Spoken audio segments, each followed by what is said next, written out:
Bienvenidas y bienvenidos. Hoy nos metemos de lleno en un análisis sobre alucinaciones y delirios en la esquizofrenia. Tenemos varias fuentes de investigación que, detallan estos síntomas tan complejos. Nuestra misión es entender un poco mejor su naturaleza, los tipos que hay y cómo interactúan estas experiencias. Son clave en este trastorno cerebral crónico, que afecta más o menos al 1% de la población mundial. Una cifra importante. Vamos a empezar por las alucinaciones, ¿te parece? Esas percepciones que ocurren sin que haya nada fuera, digamos. Exacto. Y luego, claro, abordamos los delirios, que son esas creencias fijas, falsas. Pero lo crucial, y esto lo recalcan las fuentes, es que no suelen ir por separado. A menudo se mezclan, se entrelazan en lo que algunos llaman el síndrome de distorsión de la realidad, que viene a ser una alteración bastante profunda de cómo la persona vive el mundo, ¿no? Sí, me llamó mucho la atención en las fuentes lo comunes que son las alucinaciones auditivas. Algunos estudios hablaban de cifras altísimas, hasta un 70-98% de los pacientes. Sí, sí, es verdad. Aunque la prevalencia media, si ponderamos estudios, está más en torno al 59%, que sigue siendo muchísimo. Y más allá del número en sí, lo interesante es el contenido.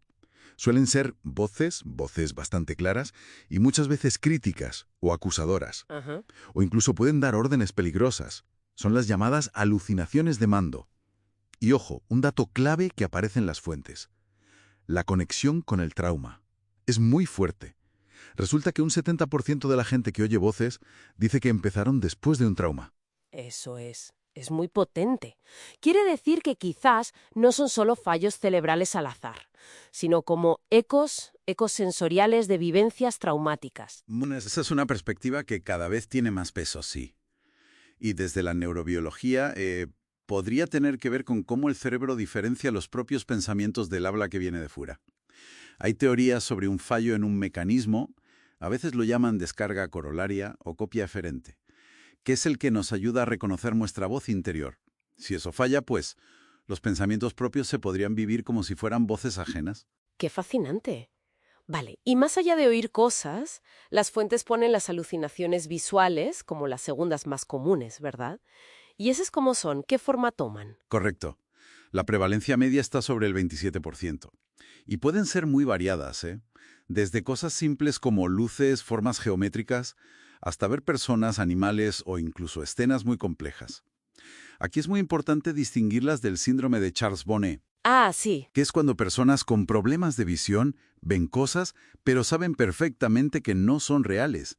En la esquizofrenia, esa conciencia de irrealidad, suele estar más afectada. Y es posible que incluso estén infradiagnosticadas, que haya más de las que pensamos. Y luego, además de la vista y el oído, que son como las más famosas, las fuentes hablan de otras que quizás se comentan menos. Las táctiles, olfativas y gustativas, las ATOG las llaman. Efectivamente, antes se pensaba que eran muy raras o que indicaban sí o sí un problema neurológico de base orgánico, pero ahora se calcula que combinadas afectan a un 20-24% de los pacientes. Ya no es algo tan raro, ya no se ven automáticamente como signo de organicidad, aunque siempre hay que descartarlo, claro. Hablamos de sentir que te tocan, o la sensación de insectos por la piel, la formicación. Percibir olores que no existen, o sabores extraños. Y esto último a veces se relaciona mucho con delirios de envenenamiento. Claro, tiene sentido. Bueno, entonces ya hemos visto un poco estas experiencias sensoriales, ¿no? Alteradas. Pero igual de importantes, dicen las fuentes, son las creencias. Las creencias fijas, los delirios, que afectan a casi el 90% de las personas con esquizofrenia. Casi todos. Así es, la definición es esa, creencias muy resistentes a la evidencia en contra, a la lógica. El tipo más común es el persecutorio, creer que te persiguen, que te espían, que conspiran contra ti. Otros que se ven mucho son los de referencia, pensar que mensajes neutros de la tele, de la radio, son para ti. Ya. Los de grandeza, creerse alguien especial, con poderes. Los de control, pensar que te controlan los pensamientos o las acciones desde fuera. Y los somáticos, que son creencias falsas sobre el propio cuerpo. Que tienes una enfermedad rara, por ejemplo. Y aquí las fuentes mencionan un factor que me parece crucial, la cultura. Totalmente. Es que es fascinante porque una creencia que aquí consideraríamos delirante, En otra cultura puede ser, bueno, normal. Piensa en temas de brujería, posesiones, chamanismo. El propio manual diagnóstico, el DSM-5, lo reconoce. Dice que una creencia solo es delirante si se desvía mucho de las normas culturales o religiosas de esa persona. Y esto exige tener muchísima sensibilidad cultural al diagnosticar. No puedes patologizar algo que es normativo en otro sitio. Claro, es fundamental. Vale, entonces tenemos las alucinaciones por un lado, los delirios por otro.